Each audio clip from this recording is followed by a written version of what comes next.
Avec des tarifs à la pompe de plus en plus élevés, la Toyota Prius, avec sa technologie hybride révolutionnaire, est plus que jamais d'actualité.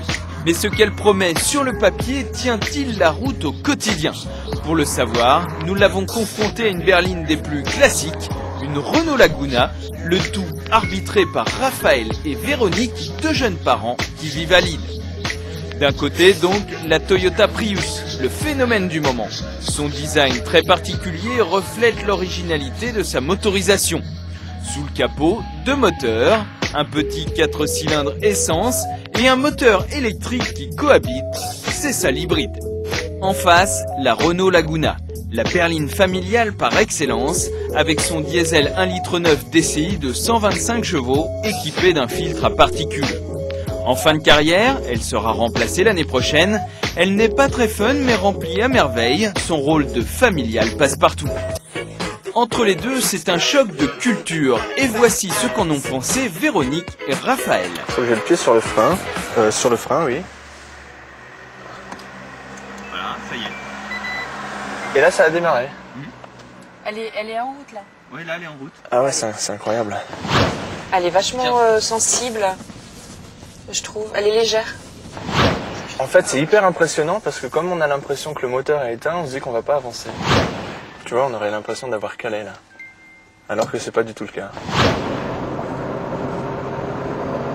Mais l'accélération est pas si phénoménale que ça en revanche. Mais avant de passer à la Laguna, il reste une dernière petite surprise à découvrir sur la Prius, l'IPA, le premier système qui fait les créneaux à votre place. Et maintenant, tu touches plus à rien, tu touches plus au volant et tu contrôles avec le frein. Contrôle avec le frein. C'est excellent. J'hallucine. Eh ben moi, attends, quand je vais dire ça à mon moniteur. Voilà. Et maintenant, tu termines avec le marche avant. L'assistant a été annulé. Voilà, Ah oui, maintenant d'accord. tu termines en mettant marche avant. Passé la surprise de la nouveauté, Véronique et Raphaël s'installent maintenant à bord de la Laguna. C'est un peu moins fun. Mais non, il n'y a pas de frein à main, il s'enlève, c'est un frein hydraulique. Effectivement, on sent une certaine puissance au niveau du moteur. Il n'est pas trop bruyant, enfin il n'est pas très bruyant même. En revanche, effectivement, on a l'impression qu'il y a un peu de chevaux sous le capot là. Ça pousse un peu. Donc à l'utilisation, la Prius s'avère plus fun et tout aussi utilisable au quotidien qu'une Laguna. Elle est en revanche moins à l'aise que la Renault sur autoroute. Mais est-elle économiquement plus rentable? Au terme d'un trajet mélangeant route, autoroute et ville, c'est à notre grande surprise que les deux autos ont sensiblement consommé autant l'une que l'autre, entre 6 et 7 litres au 100. Avec le diesel moins cher que l'essence, la Laguna reste donc plus intéressante en coût au kilomètre.